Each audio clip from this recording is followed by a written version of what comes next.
Friends, एक question के साथ में आपको बहुत सारे एक्स्ट्रा फैक्ट मिलेंगे जो आगे आने वाली शिफ्टों के लिए बहुत ही इंपॉर्टेंट साबित हो सकते हैं।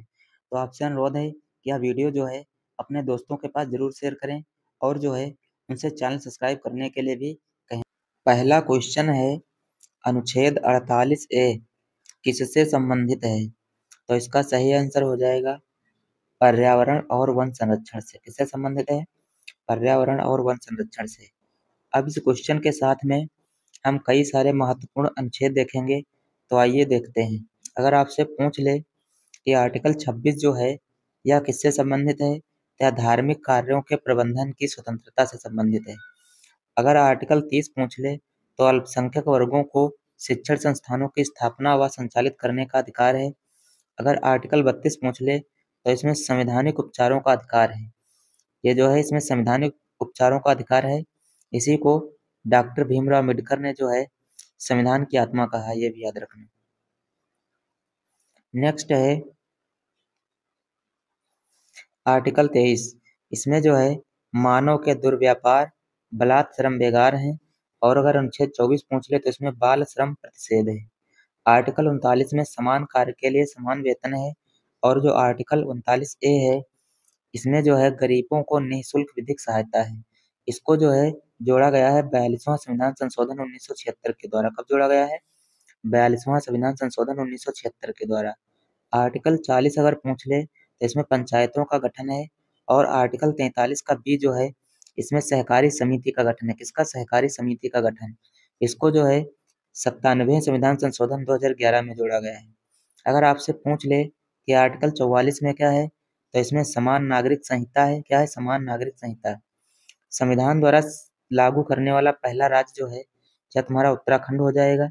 और अगर पूछ ले कि समान नागरिक संहिता जो है पुर्तगालियों द्वारा लागू करने वाला पहला राज्य कौन सा है, तो यह गोवा हो जाएगा। कौन सा हो जाएगा? गोवा।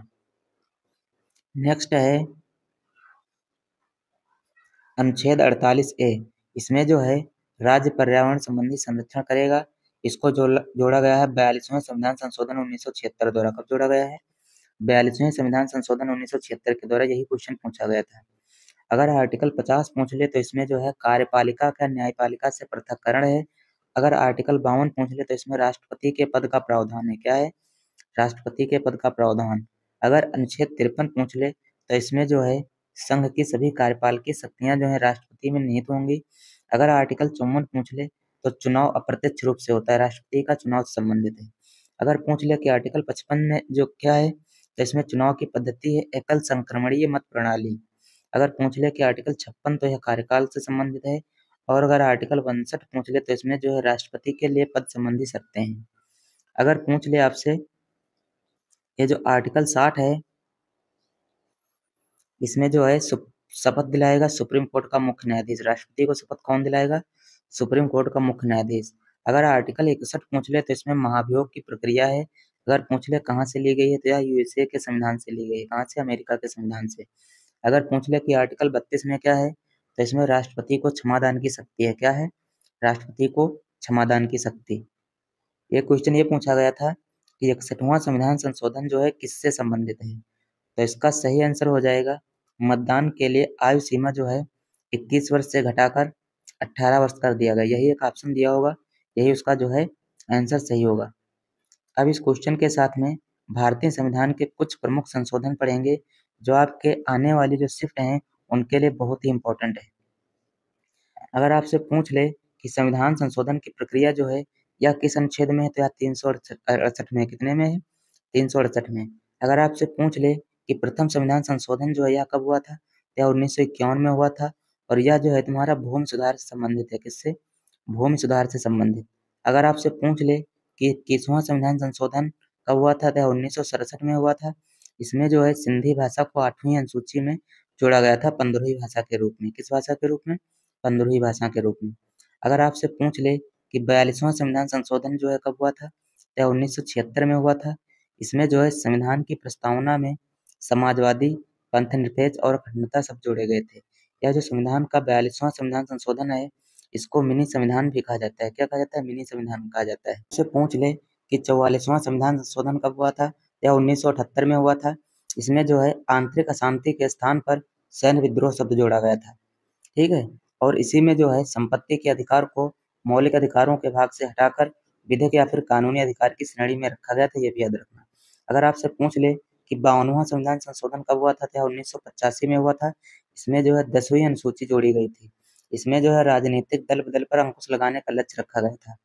अगर आपसे पूछ ले कि 61वां संविधान संशोधन कब हुआ था, तो 1988-89 में हुआ था। और इसमें जो है मतदान के लिए आयु सीमा 21 वर्ष से घटाकर 18 वर्ष कर दी गई थी, ये भी याद रखना। और जो है यह 1988 में हुआ था और 1989 में लागू हुआ था, ये भी याद रखना। नेक्स्ट है, अगर आपसे पूछ ले कि 73वां संविधान संशोधन कब हुआ था, तो 1992-93 में हुआ था। इसमें जो है 11वीं अनुसूची जोड़ी गई थी और जो है पंचायती राज प्रावधानों को सम्मिलित किया गया था, ये याद रखना। अगर आपसे पूछ ले कि 74वां संविधान संशोधन कब हुआ था, तो 1993 में हुआ था। इसमें जो है 12वीं अनुसूची जोड़ी गई थी, जिसमें नगर पालिका और नगर निगम परिषदों से संबंधित प्रावधान जोड़े गए थे। अगर आपसे पूछ ले कि 86वां संविधान संशोधन कब हुआ था, तो 2002 में हुआ था। इसमें जो है 6 से 14 वर्ष तक के बच्चों को निःशुल्क शिक्षा और जो है अनुच्छेद 21 का के अंतर्गत जोड़ा गया था। अब तक अगर पूछ ले कि टोटल जो है कितने संविधान संशोधन हो चुके हैं, तो टोटल जो है 106 संविधान संशोधन हो चुके हैं, ये भी याद रखना। नेक्स्ट क्वेश्चन है, यह क्वेश्चन पूछा गया था, भारत की सबसे बड़ी प्रतिमा कौन सी है? तो इसका सही आंसर हो जाएगा स्टेच्यू ऑफ यूनिटी। क्या हो जाएगा? Statue of unity. ये ऑप्शन में दिया होगा तो यही सही हो जाएगा। ये जो है सरदार वल्लभ भाई पटेल की प्रतिमा है। यह भारत की नहीं जबकि बल्कि विश्व की सबसे बड़ी ऊंची प्रतिमा है, ये भी याद रखना। अगर इसकी ऊंचाई की बात करें तो इसकी ऊंचाई है 182 मीटर, जो है 597 फीट होती है। अगर इसमें आधार जो है आधार वाला जो व्यास है ये भी सम्मिलित कर लिया जाए 58 मीटर, तो इसकी कुल ऊंचाई हो जाती है 240 मीटर। कितनी हो जाती है? 240 मीटर। अगर आपसे पूछ ले इसके वास्तुकार कौन थे, तो इसके वास्तुकार थे रामजीवन सुतार। कौन थे? रामजीवन सुतार। अगर पूछ ले कहाँ पर स्थित है, तो यह केवड़िया नर्मदा जिला गुजरात में स्थित है। अगर पूछ ले इसका उद्घाटन कब हुआ था, तो इसका उद्घाटन हुआ था 31 अक्टूबर 2018 को। फ्रेंड्स, अगर कोई भी क्वेश्चन आने वाली शिफ्ट में आएगा तो इससे बाहर, इस टाइप का अगर क्वेश्चन आएगा इससे रिलेटेड आएगा तो इससे बाहर नहीं आएगा। ये जो है इंपॉर्टेंट फैक्ट है, याद रखना आप लोग। अगर आपसे पूछ ले कि विश्व की सबसे बड़ी इमारत कौन सी है, तो यह हो जाएगी बुर्ज खलीफा। कौन सी? बुर्ज खलीफा। कहाँ पर है? दुबई, संयुक्त अरब अमीरात में। इसकी ऊंचाई की अगर बात करें तो 828 मीटर है। इसमें टोटल जो है 163 फ्लोर हैं। कितने? 163 फ्लोर। विश्व की अगर पूछ ले कि दूसरी सबसे ऊंची इमारत कौन सी है, तो तुम्हारी हो जाएगी संघाई। कहाँ पर है? चीन में। अगर आपसे पूछ ले, एक ये क्वेश्चन पूछा गया था कि भारत का कौन सा राज्य अपनी चाय के लिए प्रसिद्ध है, तो इसका सही आंसर हो जाएगा असम। क्या हो जाएगा? असम। अब इस क्वेश्चन के साथ में फसल उत्पादन में भारत के कुछ प्रमुख राज्य हैं, उन सबको डिस्कस करेंगे ताकि परीक्षा में अगर इससे रिलेटेड अब कोई भी प्रश्न आए तो आपका गलत ना हो पाए। अगर आपसे पूछ ले कि चावल में जो है कौन सा राज्य पहले स्थान पे है, तो पश्चिम बंगाल हो जाएगा, क्योंकि यहाँ जो है एक वर्ष में जो है 3 बार, एक वर्ष में 3 बार जो है चावल की खेती होती है। अगर गेहूं में पूछ ले तो उत्तर प्रदेश हो जाएगा। अगर गेहूं में प्रति हेक्टेयर पूछ ले, प्रति हेक्टेयर अगर पूछ ले तो तुम्हारा हो जाएगा पंजाब। क्या हो जाएगा? पंजाब। ये भी याद रखना। कपास में अगर पूछ ले तो गुजरात हो जाएगा पहले नंबर पे। आलू में तुम्हारा मध्य प्रदेश हो जाएगा। गन्ना में उत्तर प्रदेश है। इससे पहले जो है महाराष्ट्र था। कौन सा राज्य था? गन्ना में महाराष्ट्र था। अगर तंबाकू पूछ ले तो आंध्र प्रदेश हो जाएगा। सोयाबीन में मध्य प्रदेश पहले नंबर पे है। प्याज में महाराष्ट्र पहले नंबर पे है। चाय में असम हो जाएगा और मक्का में हो जाएगा कर्नाटक। ये सब याद रखना, इंपॉर्टेंट पॉइंट है, परीक्षा की दृष्टि से इंपॉर्टेंट है। ये क्वेश्चन ये पूछा गया था कि डिटर्जेंट पाउडर के निर्माण में किस अम्ल का उपयोग किया जाता है, तो इसका सही आंसर हो जाएगा सल्फोनिक एसिड। ये कोई ऑप्शन दिया होगा तो इसका यही जो है सही हो जाएगा। यह क्वेश्चन ये पूछा गया था कि भीमबेटका की गुफाएं जो है किस राज्य में स्थित हैं। भीमबेटका की गुफाएं जो हैं किस राज्य में स्थित हैं, तो इसका सही आंसर हो जाएगा रायसेन जिला, मध्य प्रदेश। ये ऑप्शन दिया होगा, यही जो है सही होगा इसका। अगर पूछ ले कि जो है जो तुम्हारी भीमबेटका की गुफाएं हैं यूनेस्को में कब शामिल हुई थी, तो इनको 2003 में जो है यूनेस्को में शामिल किया गया था। अब इस क्वेश्चन के साथ में हम भारत की प्रमुख गुफाओं के बारे में डिस्कस करेंगे ताकि इससे रिलेटेड अगर कोई भी प्रश्न आए तो आपका गलत ना हो पाए। अगर आपसे पूछ ले कि अजंता की गुफाएं कहाँ पर हैं, तो औरंगाबाद महाराष्ट्र में है। कहाँ पर? औरंगाबाद महाराष्ट्र में है। यह जो गुफाएं हैं यह घोड़े के नाल के आकार जैसी हैं। किसके? घोड़े के नाल के आकार जैसी। इसमें टोटल जो है 29 गुफाएं हैं। कितनी गुफाएं हैं? 29 गुफाएं। अगर आपसे पूछ ले कि एलोरा की गुफाएं कहाँ पर हैं, तो यह भी औरंगाबाद महाराष्ट्र में है। इसमें कुल जो है 34 गुफाएं हैं। कितनी गुफाएं? 34 गुफाएं हैं। ये जो गुफाएं हैं राष्ट्रकूट काल में बनी है। कब बनी है? राष्ट्रकूट काल में बनी है। इसमें जो है हिंदू धर्म, बौद्ध धर्म और जैन धर्म से संबंधित हैं। तीनों धर्मों से गुफाएं जो हैं संबंधित हैं। इसी गुफा में गुफा नंबर 16, इसमें जो है कैलाश मंदिर है, जिसको कृष्ण प्रथम ने बनवाया था। किसने बनवाया था? कृष्ण प्रथम ने। नेक्स्ट है एलिफेंटा की गुफाएं जो हैं यह कहाँ पर हैं, तो यह महाराष्ट्र में हो जाएंगी। अगर आपसे पूछ ले कि कार्ले की गुफाएं कहाँ पर हैं, तो यह भी महाराष्ट्र में हो जाएंगी। कहाँ पर? महाराष्ट्र में। अगर पूछ ले कि बराबर की पहाड़ियों की गुफाएं कहाँ हैं, तो सुल्तानपुर बिहार में है। और अगर पूछ ले कि बाबा प्यारी की गुफाएं कहाँ पर हैं, तो जूनागढ़ गुजरात में। कहाँ पर है? जूनागढ़ गुजरात में। फ्रेंड्स, अगर गुफा से संबंधित कोई भी प्रश्न आएगा तो अब आपका यहाँ से गलत नहीं होगा, और आने वाली शिफ्ट में प्रश्न यहाँ से जो है पूछा जा सकता है। नेक्स्ट क्वेश्चन है, हाल ही में आरबीआई के नए डिप्टी गवर्नर किसे बनाया गया है? किसे बनाया गया है? तो इसका सही आंसर हो जाएगा पूनम गुप्ता। कौन बनी है? पूनम गुप्ता जो है आरबीआई की नई डिप्टी गवर्नर जो है बनी है। ये अप्रैल में बनी थी। कब बनी थी? अप्रैल में। अगर पूछ ले कि भारत आरबीआई के वर्तमान गवर्नर कौन है, तो संजय मल्होत्रा है। कौन है? संजय मल्होत्रा 26वें नंबर के। कौन है? संजय मल्होत्रा 26वें नंबर के, याद रखना। अगर पूछ ले कि आरबीआई की स्थापना कब हुई थी, तो इसकी स्थापना हुई थी 1 अप्रैल 1935 को, कोलकाता में हुई थी। ठीक है। इसका एक्ट जो है, इसका एक्ट आया था 1934 में। कब आया था? 1934 में। अगर आपसे पूछ ले कि इसका जो है मुख्यालय वर्तमान में कहाँ है, तो पहले इसकी जब स्थापना हुई थी तो इसका मुख्यालय कोलकाता में था, लेकिन 1937 में इसका जो मुख्यालय है मुंबई स्थानांतरित कर दिया गया। कहाँ पर? मुंबई। इसका अगर राष्ट्रीयकरण पूछ ले कब हुआ था, तो इसका राष्ट्रीयकरण हुआ था 1 जनवरी 1949 को। कब हुआ था? 1 जनवरी 1949 को। ये क्वेश्चन पूछा गया था, राज्य का सबसे बड़ा विधि अधिकारी कौन होता है? तो इसका सही आंसर हो जाएगा महाधिवक्ता। कौन होता है? महाधिवक्ता। राज्य के महाधिवक्ता की नियुक्ति जो है राज्यपाल करते हैं। अगर पूछ ले इसकी नियुक्ति कौन करता है, तो इसकी नियुक्ति करते हैं राज्यपाल। और इसका जो है जिक्र अगर पूछ ले कहाँ पर है, तो संविधान के भाग 6 अनुच्छेद 165 में इसका उल्लेख है। संविधान के भाग 6 और अनुच्छेद 165 में जो है इसका उल्लेख है। ये क्वेश्चन पूछा गया था, 38वें राष्ट्रीय खेल का आयोजन किस स्थान पर किया गया? तो इसका सही आंसर हो जाएगा उत्तराखंड। कहाँ हो जाएगा? उत्तराखंड। अगर आपसे पूछ ले कि ये जो 38वें राष्ट्रीय खेल हैं, इसमें सर्वाधिक पदक जो है किसने जीते थे, तो इसमें सर्वाधिक पदक जीते थे सर्विसेज या फिर सेना की टीम ने। किसने? सर्विसेज या फिर सेना की टीम ने। टोटल कितने पदक जीते थे? 121 पदक। अगर इसका शुभंकर पूछ ले, तो इसका शुभंकर मौली था। इसकी टैगलाइन थी संकल्प से शिखर तक। क्या इसकी टैगलाइन थी? संकल्प से शिखर तक। अगर आपसे पूछ ले कि इसमें कुल खेल कितने हुए थे, तो इसमें कुल 35 खेल हुए थे। और जो है इसमें अगर पूछ ले कि 39वें राष्ट्रीय खेल कहाँ पर होंगे, तो ये तुम्हारे मेघालय में होंगे। कहाँ पर होंगे? मेघालय में। अगर पूछ ले कि 37वें कहाँ हुए थे, तो यार तुम्हारे गोवा में हुए थे। फ्रेंड्स, अब इससे रिलेटेड अगर कोई भी प्रश्न आएगा तो आपका गलत नहीं होगा, इतना तो आपको पढ़कर ही जाना है। ये क्वेश्चन आया था, संगम साहित्य क्या था?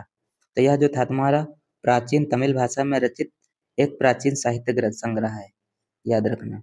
एक क्वेश्चन ये आया था, कांस फिल्म फेस्टिवल में कौन सा मुख्य पुरस्कार दिया जाता है? तो इसका सही आंसर हो जाएगा पाम डी और पुरस्कार। कौन सा? पाम डी और पुरस्कार जो है यह कांस फिल्म फेस्टिवल का सर्वश्रेष्ठ पुरस्कार होता है। यह पुरस्कार जो है फ्रांस में दिए जाते हैं, ये भी याद रखना। और यह पुरस्कार जो है सर्वश्रेष्ठ फिल्म को प्रदान किया जाता है। किसको प्रदान किया जाता है? सर्वश्रेष्ठ फिल्म को। 1955 से यह पुरस्कार जो है प्रदान किए जाते हैं, ये भी याद रखना। अगला क्वेश्चन है, भारत के पूर्वी हिमालय का क्या नाम है? तो इसका सही आंसर हो जाएगा पूर्वांचल या पूर्वी पहाड़ियाँ। क्या हो जाएगा? पूर्वांचल या पूर्वी पहाड़ियाँ। ये ऑप्शन दिया होगा, यही तुम्हारा जो है सही हो जाएगा। ये क्वेश्चन ये पूछा गया था, किसी भी राज्य के मुख्यमंत्री किसके प्रति उत्तरदायी होते हैं? तो इसका सही आंसर हो जाएगा राज्य की विधानसभा के प्रति। किसके? राज्य की विधानसभा के प्रति उत्तरदायी होते हैं। ये ऑप्शन कोई दिया होगा, यही तुम्हारा सही माना जाएगा। ये क्वेश्चन ये पूछा गया था, रडार ऐप किसके द्वारा लॉन्च किया गया है? तो इसका सही आंसर है सड़क परिवहन और राजमार्ग मंत्रालय द्वारा। किसके द्वारा? सड़क परिवहन और राजमार्ग मंत्रालय द्वारा। नेक्स्ट क्वेश्चन है, हर घर में जल पहुंचाने के लिए कौन सी योजना शुरू की गई? तो इसका सही आंसर है जल जीवन मिशन। कौन सा मिशन? जल जीवन मिशन जो है ये हर घर में स्वच्छ जल पहुंचाने के लिए योजना शुरू की गई। अगर आपसे पूछ ले कि इसका प्रारंभ कब हुआ था, तो इसका प्रारंभ हुआ था 15 अगस्त 2019 को। कब हुआ था? 15 अगस्त 2019 को। इसका उद्देश्य था 2024 तक हर ग्रामीण को स्वच्छ पेयजल उपलब्ध कराना। क्या था? 2024 तक हर ग्रामीण को स्वच्छ पेयजल उपलब्ध कराना। लेकिन जो है इसको अभी एक्सटेंड करके इसको जो है 2028 कर दिया गया। कितना कर दिया गया है? 2028। ये भी याद रखना, ये 2025 में ही किया गया है। याद रखना, इंपॉर्टेंट क्वेश्चन है, पूछेगा आने वाली शिफ्ट में। नेक्स्ट क्वेश्चन है, हाल ही में आयुष्मान भारत पीएम वय वंदना योजना की शुरुआत दिल्ली में सीएम रेखा गुप्ता और किस केंद्रीय मंत्री द्वारा शुरू की गई है? तो इसका सही आंसर हो जाएगा हरदीप सिंह पुरी। किसके द्वारा? हरदीप सिंह पुरी और प्लस रेखा गुप्ता। कौन? दिल्ली की सीएम जो है रेखा गुप्ता, इनके द्वारा। यह योजना जो है भारतीय जीवन बीमा निगम LIC द्वारा चलाई जा रही है। यह पेंशन योजना है। इसमें जो है लाभ जो मिलेगा ये तुम्हारे जो है 60 प्लस उम्र वाले पेंशन के लिए है। कितने? 60 प्लस उम्र वाले लोगों के लिए। नेक्स्ट क्वेश्चन है, बौद्ध धर्म में एकल कथाओं का संग्रह जो है किन कथाओं में मिलता है? इसका सही आंसर हो जाएगा जातक कथाओं में। कहाँ मिलता है? जातक कथाओं में। अगर आपसे पूछ ले कि बौद्ध धर्म का प्रमुख ग्रंथ कौन सा है, तो इसका प्रमुख ग्रंथ हो जाएगा त्रिपिटक। कौन हो जाएगा? त्रिपिटक। एक क्वेश्चन ये पूछा गया था कि प्रारंभ में भारत में हरित क्रांति में अग्रणी राज्य कौन था? तो इसका सही आंसर था पंजाब। कौन था? पंजाब। इसमें जो है अगर आपसे पूछ ले कि भारत में हरित क्रांति की शुरुआत जो है 1966-67 में हुई थी। भारत में हरित क्रांति लाने का श्रेय जो है MS स्वामीनाथन को जाता है। किसको जाता है? MS स्वामीनाथन को। इसका प्रमुख उद्देश्य था गेहूं और चावल के उत्पादन में वृद्धि करना। ये क्वेश्चन ये पूछा गया था, उष्ण कटिबंधीय सदाबहार वन कहाँ पाए जाते हैं? तो इसका सही आंसर हो जाएगा पश्चिमी घाट और पूर्वोत्तर भारत में। कहाँ पर पाए जाते हैं? पश्चिमी घाट और पूर्वोत्तर भारत में। यही ऑप्शन दिया होगा, यही सही होगा। यह क्वेश्चन ये आया था 1947 से 1991 तक भारत के अर्थव्यवस्था मुख्यतः किस पर निर्भर थी? तो इसका सही आंसर हो जाएगा कृषि पर। किस पर निर्भर थी? कृषि पर। कंप्यूटर के स्क्रीन के बैकग्राउंड को क्या कहा जाता है? तो इसका सही आंसर हो जाएगा वॉलपेपर या फिर डेस्कटॉप बैकग्राउंड। ये भी क्वेश्चन आया था, यही ऑप्शन दिया होगा, यही सही होगा। नेक्स्ट क्वेश्चन है, प्रसिद्ध अरबी यात्री इब्न बतूता कहाँ का निवासी था? तो इसका सही आंसर हो जाएगा मोरक्को का। कहाँ का निवासी था? मोरक्को का। यह जो है 14वीं शताब्दी में मोहम्मद बिन तुगलक के शासनकाल में भारत आया था। ठीक है, यहाँ से सेकंड शिफ्ट के प्रश्न जो है स्टार्ट हो रहे हैं, याद रखना। इसका पहला क्वेश्चन आया था, पानीपत का तीसरा युद्ध अहमद शाह अब्दाली और किसके बीच हुआ था? तो इसका सही आंसर हो जाएगा पानीपत का जो तीसरा युद्ध है यह 14 जनवरी 1761 को अहमद शाह अब्दाली और मराठा साम्राज्य के बीच हुआ था। किसके बीच हुआ था? अहमद शाह अब्दाली और मराठा साम्राज्य के बीच। इसमें जो है मराठा साम्राज्य की हार हुई थी और इनका जो है पतन हो गया था, ये भी याद रखना। इसके साथ में कुछ जो है हम पानीपत के जितने भी युद्ध हैं या और भी कुछ युद्ध हैं उनको डिस्कस करेंगे, ताकि आपकी आगे आने वाली शिफ्ट में अगर कोई प्रश्न आए तो आपका गलत ना हो। अगर आपसे पूछ ले कि पानीपत का प्रथम युद्ध कब हुआ था, या तुम्हारा 21 अप्रैल 1526 को हुआ था।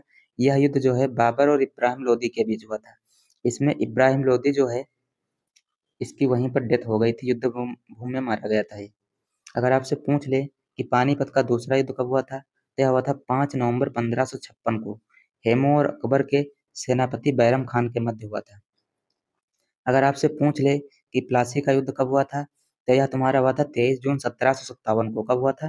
23 जून 1757 को ब्रिटिश ईस्ट इंडिया कंपनी और बंगाल नवाब सिराजुद्दौला के मध्य हुआ था।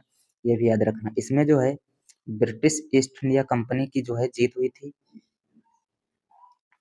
नेक्स्ट है बक्सर का युद्ध। यह कब हुआ था? यह हुआ था 23 अक्टूबर 1764 को। कब हुआ था? 23 अक्टूबर 1764 को। यह युद्ध जो है अंग्रेज सेनापति हेक्टर मुनरो और मीर कासिम के सेनापति गुरगीन खां के मध्य हुआ था। किसके मध्य हुआ था? अंग्रेज सेनापति हेक्टर मुनरो और मीर कासिम के सेनापति गुरगीन खां के मध्य हुआ था। ये क्वेश्चन पूछा गया था, नीति आयोग के एसडीजी इंडेक्स 2023 में किस भारतीय राज्य ने शीर्ष स्थान प्राप्त किया है? तो इसका सही आंसर हो जाएगा केरल और उत्तराखंड। इसने जो है संयुक्त रूप से शीर्ष स्थान प्राप्त किया है। अगर आपसे पूछ ले कि सबसे खराब स्थिति या अंतिम स्थान किसका था, तो तुम्हारा था बिहार का। किसका था? बिहार का। ये क्वेश्चन ये पूछा गया था, भारत के पहले मुख्य चुनाव आयुक्त कौन थे? तो इसका सही आंसर हो जाएगा सुकुमार सेन। कौन थे? सुकुमार सेन। अगर आपसे पूछ ले कि यह जो निर्वाचन आयोग है इसकी स्थापना कब हुई थी, तो इसकी स्थापना हुई थी 25 जनवरी 1950 को। कब हुई थी? 25 जनवरी 1950 को। अगर आपसे पूछ ले कि इसमें जो है प्रथम महिला चुनाव आयुक्त कौन थी, तो यह तुम्हारी थी वी एस रामा देवी। कौन थी? वी एस रामा देवी। अगर आपसे पूछ ले कि वर्तमान मुख्य चुनाव आयुक्त कौन है, तो यह तुम्हारे ज्ञानेश कुमार है। कौन है? ज्ञानेश कुमार। यह 26वें नंबर के हैं। कितने नंबर के? 26वें नंबर के। ये क्वेश्चन ये पूछा गया था, कंप्यूटर में कंट्रोल प्लस एस का प्रयोग जो है किस लिए किया जाता है? तो इसका सही आंसर हो जाएगा फाइल को सेव करने के लिए। किसके लिए? फाइल को सेव करने के लिए जो है कंट्रोल प्लस एस का प्रयोग किया जाता है। अगर आपसे पूछ ले कंट्रोल प्लस सी का प्रयोग किस लिए होता है, तो इसको जो है फाइल जो होती है उसको कॉपी करने के लिए, और कंट्रोल प्लस वी का जो प्रयोग होता है पेस्ट करने के लिए होता है। किसके लिए? पेस्ट करने के लिए। ये क्वेश्चन ये पूछा गया था, किस अनुसूची में अनुसूचित जातियों एससी और अनुसूचित जनजातियों एसटी का उल्लेख किया गया है? तो इसका सही आंसर हो जाएगा 5वीं अनुसूची में। किसमें? 5वीं अनुसूची में। अब इस क्वेश्चन के साथ में हम भारतीय संविधान की जितनी भी अनुसूचियां हैं उन सबको डिस्कस करेंगे, ताकि आने वाली शिफ्ट में आपका कोई भी प्रश्न आए यहाँ से तो गलत ना हो। अगर पूछ ले वर्तमान में कितनी अनुसूचियां हैं, तो 12 हैं। जब संविधान लागू हुआ था तब कितनी अनुसूचियां थी? 8 थी। ये भी याद रखना। उसके बाद 4 जोड़ी गई। अगर आपसे पूछ ले कि जो प्रथम अनुसूची है इसमें क्या है, तो इसमें तुम्हारा जो है राज्य तथा केंद्र शासित प्रदेश है। अगर द्वितीय पूछ ले तो इसमें वेतन भत्ते और पेंशन है। अगर पूछ ले कि तीसरी अनुसूची जो है इसमें क्या है, तो इसमें तुम्हारा जो है पद ग्रहण के समय ली जाने वाली शपथ क्या है? पद ग्रहण के समय ली जाने वाली शपथ। अगर पूछ ले कि चौथी अनुसूची में क्या है, तो इसमें तुम्हारा जो है राज्यों तथा संघीय क्षेत्रों की राज्यसभा में प्रतिनिधित्व का विवरण है। अगर 5वीं अनुसूची में पूछ ले तो इसमें एससी एसटी के विषय में है। और अगर पूछ ले कि छठी अनुसूची में क्या है, तो इसमें तुम्हारा जो है असम, मेघालय, त्रिपुरा और मिजोरम राज्यों के जनजाति क्षेत्रों के बारे में जो है इसमें उल्लेख किया गया है। इसमें इनको जो है विशेष प्रावधान दिए जाते हैं। अगर पूछ ले कि 7वीं अनुसूची जो है इसमें क्या है, तो इसमें तुम्हारा जो है केंद्र और राज्यों के बीच शक्ति और बंटवारे हैं। अगर 8वीं अनुसूची पूछ ले तो यह भाषा से संबंधित है। किससे संबंधित है? भाषा से। अगर पूछ ले 9वीं अनुसूची कब है, कौन सी है, तो इसमें भूमि सुधार से संबंधित है। यह जोड़ी गई थी 1951 में। कब जोड़ी गई थी? 1951 में। अगर पूछ ले कि 10वीं अनुसूची क्या है, इसमें जो है दल बदल कानून है। कौन सा? दल बदल कानून। इसको 1985 में जोड़ा गया था। कब? 1985 में। अगर पंचायती राज पूछ ले तो यह जो तुम्हारी है पंचायती राज से संबंधित है 11वीं अनुसूची। अगर 12वीं पूछ ले तो यह नगर प्रशासन से संबंधित है। किससे? नगर प्रशासन से।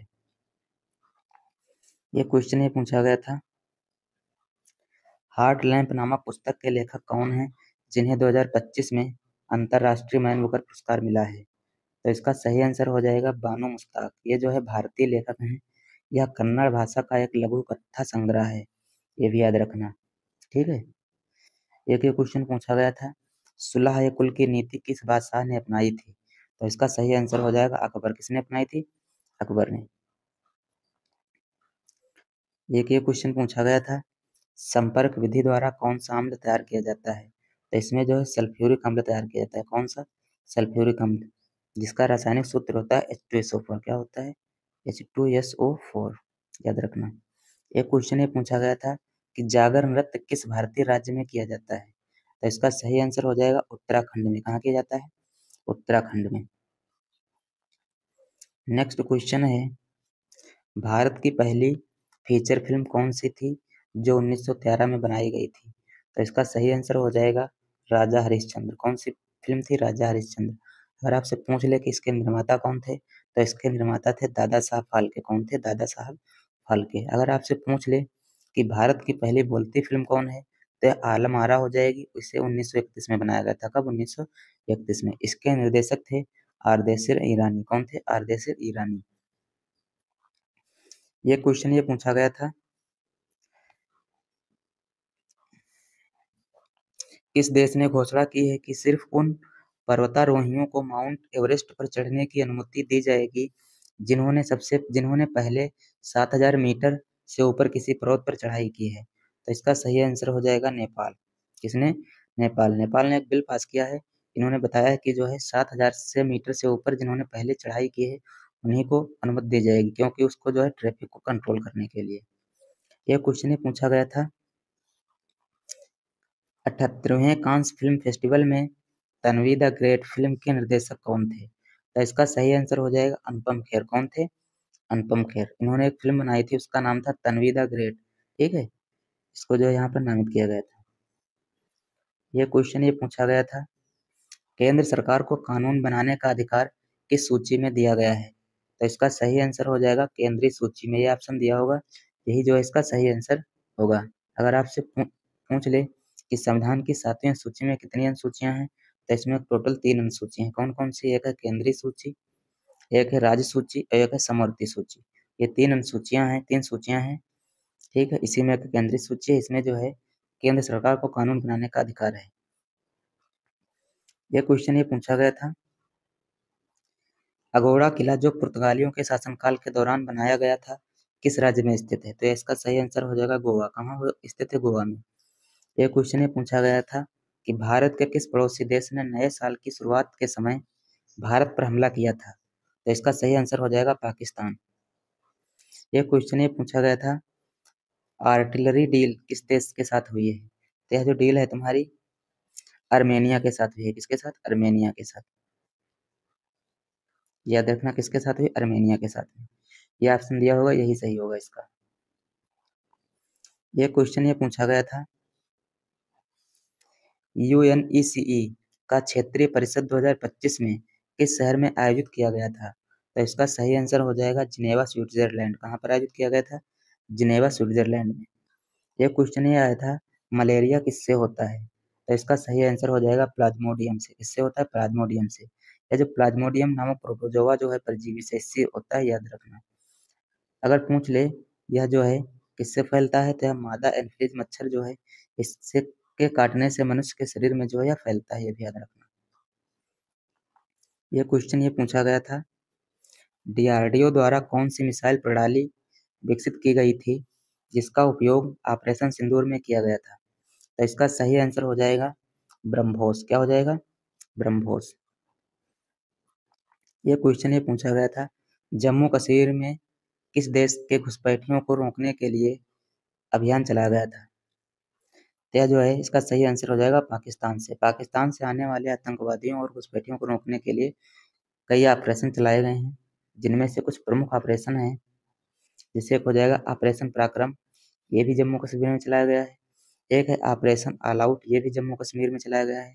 एक है ऑपरेशन सिंदूर, ये 2025 में चलाया गया था। कब? 2025 में। ये क्वेश्चन ये पूछा गया था, बहुआयामी गरीबी सूचकांक में निम्नलिखित में से किसे शामिल नहीं किया जाता है?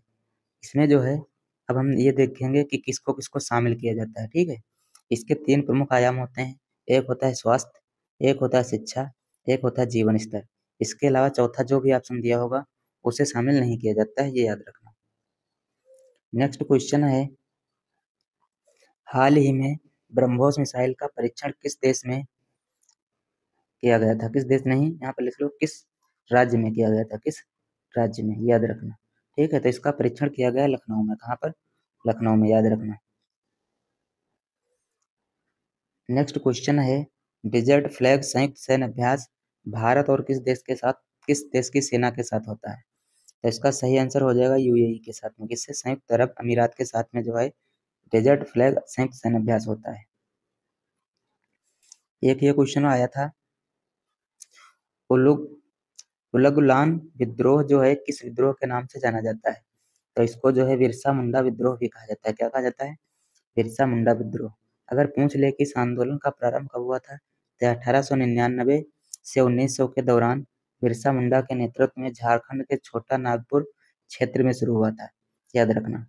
यह क्वेश्चन पूछा गया था कि पंबन बंदरगाह किस राज्य में स्थित है? तो इसका सही आंसर हो जाएगा तमिलनाडु। कहाँ पर स्थित है? तमिलनाडु में। अब इस क्वेश्चन के साथ में भारत के प्रमुख बंदरगाह हैं उनको डिस्कस करेंगे, क्योंकि आने वाली परीक्षा में यहाँ से कोई भी प्रश्न जो है बन सकता है, या किसी भी शिफ्ट में प्रश्न जो है आ सकता है। अगर आपसे पूछ ले कि दीनदयाल बंदरगाह कहाँ पर है, तो अरब सागर गुजरात में स्थित है। यह जो है ज्वारी बंदरगाह है और इसका पुराना नाम है कांडला बंदरगाह। क्या नाम है? कांडला बंदरगाह।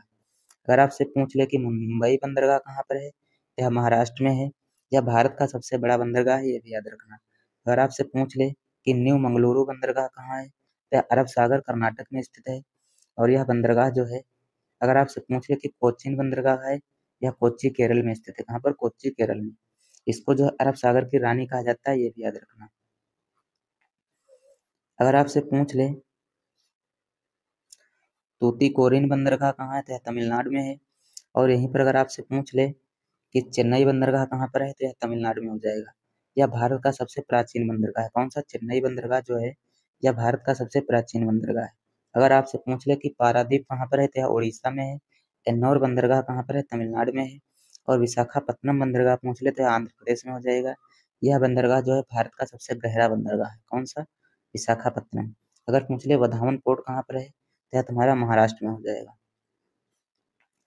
एक ये क्वेश्चन आया था, दक्षिण भारत में जो वर्षा होती है वह निम्नलिखित में से किससे होती है? तो इसका सही आंसर हो जाएगा, एक ऑप्शन ये दिया होगा, पूर्वोत्तर मानसून से, नॉर्थ ईस्ट मानसून से। इससे पूर्वोत्तर मानसून से। दक्षिण भारत में जो वर्षा होती है इसी से होती है, पूर्वोत्तर मानसून से। यह क्वेश्चन ये भी पूछा गया था, स्वतंत्रता प्राप्ति के बाद भारत को किस क्षेत्र में सबसे अधिक कमी का सामना करना पड़ा था? तो इसमें एक जो ऑप्शन दिया होगा, भोजन, क्योंकि यहाँ पर जो है उसमें भोजन की सबसे बड़ी कमी थी। यहाँ से अब जो है तीसरे शिफ्ट के जो है प्रश्न शुरू हो रहे हैं। आप लोग जो है यहाँ से अपने अपने प्रश्न मिला लीजिए। एक क्वेश्चन ये पूछा गया था कि भाषाई आधार पर बनने वाला पहला राज्य कौन था? तो इसका सही आंसर हो जाएगा आंध्र प्रदेश। आंध्र प्रदेश जो है यह भाषाई आधार पर बनने वाला पहला राज्य था। अगर पूछ लिया कब बना था, तो 1 अक्टूबर 1953 को जो है इसका गठन हुआ था। अगर पूछ ले किससे अलग हुआ था, तो यह मद्रास से अलग होकर बना था। किससे? मद्रास से अलग होकर बना था। अगर आपसे पूछ ले कि भाषा के आधार पर बनने वाला दूसरा राज्य कौन सा है, तो यह तुम्हारा गुजरात हो जाएगा। इसका निर्माण जब हुआ था तो 1 मई 1960 को हुआ था। कब हुआ था? 1 मई 1960 को। ये क्वेश्चन ये पूछा गया था कि हाइड्रोजन आवर्त सारणी के किस समूह में स्थित है? तो ये तुम्हारा जो है समूह एक या ग्रुप एक में स्थित है, इसको याद रखना। अगर आपसे पूछ ले कि समूह एक जो है इसमें टोटल कितने तत्व रखे गए हैं, तो इसमें टोटल जो है 7 तत्व हैं। कितने? 7 तत्व हैं, जो सभी क्षारीय धातुएं हैं। ठीक है, इसमें हाइड्रोजन जो है ये अपवाद है, इसको अधातु माना जाता है। क्या माना जाता है? अधातु। ठीक है, ये भी याद रखना। नेक्स्ट क्वेश्चन है, ये क्वेश्चन पूछा गया था कि वोडाफोन कंपनी जो है भारत में कब आई थी? तो ये तुम्हारी जो है 2007 में आई थी। कब आई थी?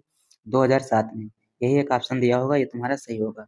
अगर आपसे पूछ ले कि इसका मुख्यालय कहाँ पर है, तो इसका मुख्यालय है न्यूमबरी, बर्कशायर, इंग्लैंड में। कहाँ पर है? न्यूमबरी, बर्कशायर, इंग्लैंड में इसका मुख्यालय है। यहीं पर अगर आपसे पूछ ले कि इसका जो है वोडाफोन आइडिया का विलय कब हुआ था, तो इसका विलय हुआ था 31 अगस्त 2018 को। कब हुआ था? 31 अगस्त 2018 को जो है इसका विलय हुआ था। यह क्वेश्चन ये पूछा गया था कि भारतीय संविधान में संशोधन करने के लिए लोकसभा में कितने बहुमत की आवश्यकता होती है?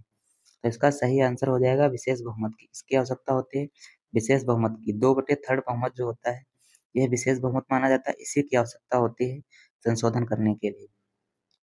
एक क्वेश्चन ये पूछा गया था, पांड्य वंश की सबसे छोटी प्रशासनिक इकाई क्या होती है? तो इसका सही आंसर हो जाएगा उर। क्या होती है? उर। उर का मतलब होता है गांव। इसका मतलब होता है गांव। ठीक है, यानी किसी भी वंश की सबसे छोटी इकाई जो होती है, प्रशासनिक इकाई, गांव ही होती है। यह क्वेश्चन ये पूछा गया था, सूचना का अधिकार आरटीआई, राइट टू इंफॉर्मेशन अधिनियम जो है कब लागू हुआ था? क्या तुम्हारा लागू हुआ था 12 अक्टूबर 2005 को। कब लागू हुआ था? 12 अक्टूबर 2005 को। अगर आपसे पूछ ले कि यह अधिनियम जो है संसद में कब पारित हुआ था, तो यह संसद में जो तुम्हारा है 15 जून 2015 को पारित हुआ था। कब? 15 जून 2015 को संसद में पारित हुआ था, ये भी याद रखना। यह क्वेश्चन ये पूछा गया था, 11वीं से 18वीं शताब्दी के मध्यकालीन भारत में किस विषय पर सबसे अधिक जोर दिया गया था? तो इसका सही आंसर हो जाएगा भक्ति आंदोलन। ये एक ऑप्शन दिया होगा उनमें से, तो उसमें जो है भक्ति आंदोलन पर बहुत ज्यादा जोर दिया गया था। नेक्स्ट क्वेश्चन है, ताल कटोरा गोल चक्कर का निर्माण जो है कहाँ किया जा रहा है? तो इसका निर्माण जो है इसमें नई दिल्ली में हो रहा है। कहाँ पर हो रहा है? नई दिल्ली में। ये क्वेश्चन ये पूछा गया था, उत्तर पश्चिम रेलवे का मुख्यालय कहाँ स्थित है? तो इसका सही आंसर हो जाएगा जयपुर। कहाँ पर स्थित है? जयपुर। अब ये क्वेश्चन आया है तो इससे रिलेटेड आने वाली शिफ्ट में जो है तुम्हारा मुख्यालय से संबंधित प्रश्न आ सकते हैं। तो है हम इसमें जो है भारत में जितने रेलवे जोन हैं उन सबके मुख्यालय को एक एक करके डिस्कस करेंगे। अगर आपसे पूछ ले कि वर्तमान में कुल कितने रेलवे जोन है, तो 19 रेलवे जोन है। कितने रेलवे जोन है? 19। अगर आपसे पूछ ले कि मध्य रेलवे जोन जो है इसका मुख्यालय कहाँ है, तो इसका मुख्यालय है मुंबई टर्मिनस में। कहाँ पर है? मुंबई टर्मिनस में। अगर उत्तर रेलवे पूछ ले तो इसका मुख्यालय दिल्ली में हो जाएगा। अगर आपसे पूर्वोत्तर रेलवे का मुख्यालय पूछ ले तो इसका गोरखपुर उत्तर प्रदेश में हो जाएगा। अगर यहीं पर आपसे पूछ ले कि पूर्वोत्तर सीमांत रेलवे इसका मुख्यालय कहाँ है, तो मालेगांव में है। और अगर आपसे पूछ ले कि पूर्व रेलवे का मुख्यालय कहाँ थे, कोलकाता में हो जाएगा। कहाँ पर? कोलकाता में। अगर आपसे पूछ ले कि दक्षिण पूर्व रेलवे का मुख्यालय कहाँ है, तो गार्डन रीच कोलकाता में स्थित है। और अगर आपसे पूछ ले या जो है दक्षिण मध्य रेलवे का मुख्यालय कहाँ है, तो सिकंदराबाद में हो जाएगा। यहीं पर अगर आपसे पूछ ले कि दक्षिण रेलवे का मुख्यालय कहाँ है, तो चेन्नई में हो जाएगा। और अगर पूछ ले कि पश्चिम रेलवे का मुख्यालय कहाँ है, तो मुंबई चर्च गेट में हो जाएगा। कहाँ पर? मुंबई चर्च गेट में। अगर आपसे पूछ ले कि दक्षिण पश्चिम रेलवे का मुख्यालय कहाँ है, तो हुबली कर्नाटक में हो जाएगा। और अगर आपसे पूछ ले कि उत्तर पश्चिम रेलवे का मुख्यालय कहाँ है, तो जबलपुर राजस्थान में। कहाँ पर है? जयपुर राजस्थान में। कहाँ पर है? जयपुर राजस्थान में। अगर आपसे पूछ ले कि पश्चिम मध्य रेलवे का मुख्यालय कहाँ है, तो जबलपुर मध्य प्रदेश में है। और अगर उत्तर मध्य रेलवे का मुख्यालय पूछ ले, एनसीआर जिसको कहते हैं, ठीक है, तो प्रयागराज या इलाहाबाद उत्तर प्रदेश में है।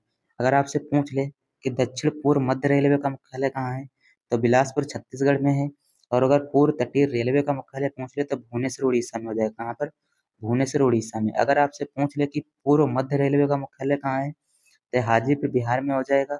और अगर मेट्रो रेल का मुख्यालय पूछ लेते हैं, कोलकाता में हो जाएगा। कहाँ पर? कोलकाता में। अगर आपसे पूछ ले दक्षिण तटीय रेलवे का मुख्यालय कहाँ है, तो विशाखापत्तनम आंध्र प्रदेश में है। और अगर आपसे पूछ ले कि कोंकण रेलवे का मुख्यालय कहाँ, तो यह कहाँ पर है? मुंबई में। कहाँ पर है? मुंबई में। ये क्वेश्चन ये पूछा गया था 2024 का ICC men's cricketer of the year किसे दिया गया है, तो यह दिया गया है जसप्रीत बुमराह को। किसको दिया गया है? जसप्रीत बुमराह को। आने वाली शिफ्ट में यह क्वेश्चन पूछ सकता है कि महिला ODI cricketer of the year किसे चुना गया है, तो स्मृति मंधाना को चुना गया है। और अगर पूछ ले आपसे आईसीसी पुरुष टी20 ऑफ द ईयर किसे चुना गया है, तो अर्शदीप को चुना गया है। किसे चुना गया? अर्शदीप को। यह क्वेश्चन ये पूछा गया था, निम्नलिखित मंत्रियों को बढ़ते क्रम में सजाएं। इसमें दिया गया था ऑप्शन में राज्य मंत्री, उप मंत्री, कैबिनेट मंत्री। बढ़ते क्रम का मतलब होगा इंक्रीज ऑर्डर में। किसमें? इंक्रीज ऑर्डर में लगाना है तो सबसे पहले सबसे मंत्री, छोटे मंत्री आते हैं, उनको कहते हैं उप मंत्री। क्या कहते हैं? उप मंत्री। फिर कहते हैं राज्य मंत्री, और फिर कहते आते हैं कैबिनेट मंत्री, फिर आते हैं कैबिनेट मंत्री। तो इस प्रकार से जो भी ऑप्शन में दिया रहा होगा वो भी सही हो जाएगा। ये क्वेश्चन ये पूछा गया था कि तराई और भाबर के मैदान भारत में कहाँ पाए जाते हैं, तो इसका एक ऑप्शन दिया था हिमालय के नीचे। यही जो है इसका सही आंसर हो जाएगा। यह जो विशेषकर होते हैं उत्तराखंड, उत्तर प्रदेश, बिहार और पश्चिम बंगाल के कुछ भागों में पाए जाते हैं। तराई और भाबर के मैदान यहाँ पर जो है बहुत ही उपजाऊ मिट्टी पाई जाती है, ये भी याद रखना। यह क्वेश्चन ये पूछा गया था, किसी फाइल या फोल्डर को कंप्यूटर से स्थायी रूप से जो है हटाने की शॉर्टकट कुंजी क्या है, या फिर रिसाइकिल बिन में बिना भेजे, तो इसका सही आंसर हो जाएगा शिफ्ट प्लस डिलीट। अगर आप जो है शिफ्ट प्लस डिलीट दबाते हैं तो कोई भी फाइल है वह डायरेक्ट जो है रिसाइकिल बिन में नहीं जाती है, सीधे जो है डिलीट हो जाती है। अगर आपको किसी फाइल को रिसाइकिल बिन में भेजना है तो केवल डिलीट दबाना पड़ेगा। क्या दबाना है? डिलीट। डिलीट दबाने से फाइल जो है रिसाइकिल बिन में चली जाती है। यह क्वेश्चन ये पूछा गया था, कंप्यूटर में कंट्रोल प्लस टैब शॉर्ट कुंजी का प्रयोग किस लिए किया जाता है, तो उसमें एक ऑप्शन दिया रहा होगा, सॉफ्टवेयर या वेब ब्राउजर में खुले हुए टैब्स के बीच आगे बढ़ाने के लिए इसमें जो है इसका प्रयोग किया जाता है। इस समय जो है शॉर्टकट कुंजी कुछ ज़्यादा ही पूछी जा रही हैं, तो उसमें जो है हमने जितनी भी इम्पोर्टेंट शॉर्टकट कुंजी हैं उन सबको जो है एक साथ लिखते हैं। आने वाली शिफ्ट में यहाँ से अगर आपका प्रश्न आएगा तो गलत नहीं होगा। अगर आपसे पूछ ले कि कंट्रोल प्लस ए जो है इसका प्रयोग किस लिए होता है, तो इसका प्रयोग जो होता है यह होता है टेक्स्ट, इमेज या चार्ट को सिलेक्ट करने के लिए। अगर आपसे पूछ ले कि कंट्रोल प्लस बी का प्रयोग क्यों होता है, तो उसको बोल्ड करने के लिए, टेक्स्ट को बोल्ड करने के लिए। अगर आपसे पूछ ले कंट्रोल प्लस सी का प्रयोग होता है किसी फाइल या टेक्स्ट को कॉपी करने के लिए। अगर आपसे पूछ ले कि कंट्रोल प्लस डी का प्रयोग क्यों होता है, तो यह होता है फॉन्ट या डायलॉग बॉक्स को ओपन करने के लिए। अगर आपसे पूछ ले कि कंट्रोल प्लस एफ का प्रयोग क्यों होता है, तो किसी फाइल को फाइंड या सर्च करने के लिए। अगर आपसे पूछ ले कि कंट्रोल प्लस एच का प्रयोग क्यों होता है, तो टेक्स्ट को रिप्लेस किया जाता है इससे। अगर पूछ ले कि कंट्रोल प्लस जे का प्रयोग क्यों होता है, तो जस्टिफाई या फिर समायोजित करने के लिए। अगर पूछ ले कि कंट्रोल प्लस एन का प्रयोग क्यों होता है, तो इसका प्रयोग होता है न्यू फाइल ओपन करने के लिए। किस लिए? न्यू फाइल ओपन करने के लिए। अगर आपसे पूछ ले कि कंट्रोल प्लस पी का प्रयोग क्यों होता है, तो प्रिंट करने के लिए होता है। और कंट्रोल प्लस यू का अगर पूछ ले, तो पैराग्राफ जो होता है उसको अंडरलाइन करने के लिए इसका प्रयोग किया जाता है। अगर आपसे पूछ ले कंट्रोल प्लस वी जो है इसका प्रयोग क्यों होता है, तो इसका प्रयोग किया जाता है कट कॉपी पेस्ट करने के लिए। अगर आपसे पूछ ले कि कंट्रोल प्लस वाई का प्रयोग क्यों होता है, तो रीडो करने के लिए होता है। और कंट्रोल प्लस जेड का प्रयोग जो होता है अंडू करने के लिए होता है। किसको? अंडो करने के लिए। ये क्वेश्चन ये पूछा गया था, वह क्षेत्र जहां पृथ्वी की सीधी किरणें पड़ती हैं क्या कहा जाता है, तो इसका सही आंसर था उष्णकटिबंधीय क्षेत्र। ये ऑप्शन में दिया रहा होगा। उष्णकटिबंधीय क्षेत्र जो है इसको कहते हैं ट्रॉपिकल जोन। यहाँ से जो होता है, यहाँ पर जो होता है यह भूमध्य रेखा के आसपास का क्षेत्र होता है, जहाँ लगभग सूर्य जो है पूरे वर्ष जो है सीधी किरणें पड़ती हैं, सूर्य की जो है सीधी किरणें पड़ती हैं, याद रखना। ये क्वेश्चन ये पूछा गया था।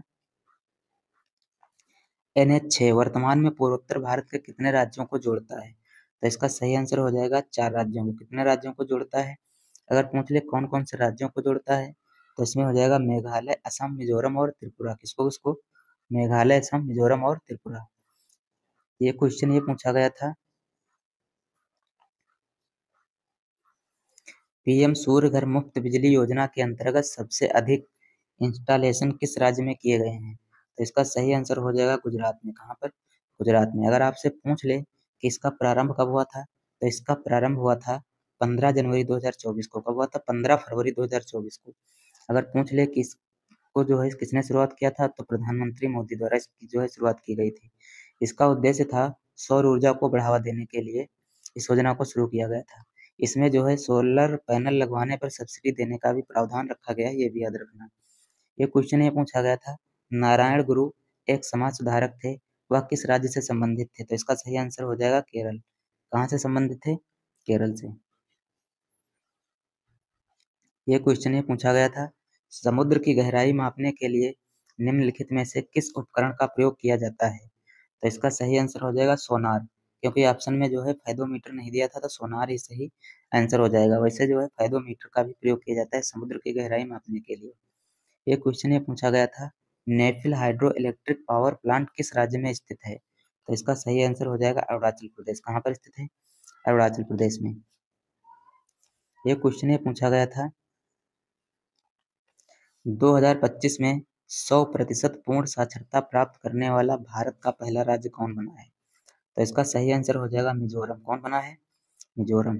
यह क्वेश्चन ये पूछा गया था, विनिवेश का अर्थ क्या होता है, तो इसका अर्थ होता है सरकार द्वारा किसी भी सार्वजनिक क्षेत्र की कंपनी में अपनी हिस्सेदारी को पूरी तरह या आंशिक रूप से बेच देता है। ठीक है, तो इसमें जो है सरकार जो है अपनी हिस्सेदारी जो है बेचता है, इसी को कहते हैं विनिवेश। एक क्वेश्चन पूछा गया था, सिविल कोर्ट और अधीनस्थ कोर्ट जो है किसके अधीन आते हैं, तो इसका सही आंसर हो जाएगा राज्य के हाई कोर्ट के अधीन। किसके अधीन? राज्य कोर्ट के हाई कोर्ट के अधीन आते हैं। ये क्वेश्चन ये पूछा गया था, भारत में AI ड्राइवन माइनिंग नीलामी किस राज्य में सबसे पहले शुरू की गई थी, तो इसका सही आंसर हो जाएगा गोवा में। कहाँ पर शुरू हुई थी? गोवा में। नेक्स्ट क्वेश्चन है, 2015 में हिमाचल प्रदेश के किस पारंपरिक लोक नृत्य को सबसे अधिक लोगों द्वारा एक साथ प्रदर्शन करने के लिए गिनीज वर्ल्ड रिकॉर्ड में शामिल किया गया था, तो यहाँ का एक लोक नृत्य था नाटी। नाटी लोक नृत्य जो है 2015 में बहुत ज़्यादा लोगों के द्वारा किया गया था, इसलिए इसको जो है गिनीज वर्ल्ड रिकॉर्ड में शामिल किया गया था। एक क्वेश्चन ये पूछा गया था, भारत के नए वित्त सचिव कौन नियुक्त हुए हैं? तो इसका सही आंसर हो जाएगा अजय सेठ। कौन है? अजय सेठ। यह क्वेश्चन ये पूछा गया था, भूटान 4 भागों में विभाजित किया गया है, निम्नलिखित में से कौन सा भाग भूटान का नहीं है? तो इसका सही आंसर एक ऑप्शन में इसमें दिया होगा उत्तरी भूटान। उत्तरी भूटान जो है यह भूटान का भाग नहीं है। अगर आपसे पूछ ले कि भूटान के कौन कौन से भाग हैं, तो इसका एक भाग है पश्चिमी भूटान, एक इसका भाग है मध्य और पूर्वी भूटान, एक इसका भाग है दक्षिणी भूटान। एक क्वेश्चन ये पूछा गया था, वर्ष 2024 में दिव्यांगजनों के लिए अपनी आजीविका परियोजना के लिए सामाजिक न्याय और अधिकारिता मंत्रालय भारत सरकार द्वारा किस कंपनी को राष्ट्रीय पुरस्कार मिला है? तो इसका सही आंसर हो जाएगा जोमेटो को। किसको मिला है? जोमेटो को। फ्रेंड्स, अगर आपको ये वीडियो जो है पसंद आई है तो अपने फ्रेंडों के पास इसको जो है शेयर करें और जो है उनसे चैनल सब्सक्राइब करने के लिए भी कहें, क्योंकि यहाँ से आपको एक्स्ट्रा फैक्ट जो है किसी भी परीक्षा के लिए बहुत ही इम्पोर्टेंट साबित हो सकते हैं।